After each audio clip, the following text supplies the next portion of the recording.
শেখালে তুমি জীবনের পথ চলা, নিজে না খেয়ে তুমি খাওয়ালে, শেখালে কথা বলা।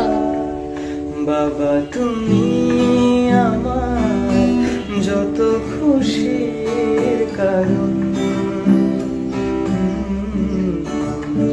বলো তোমার মতো করবে কে শাসন।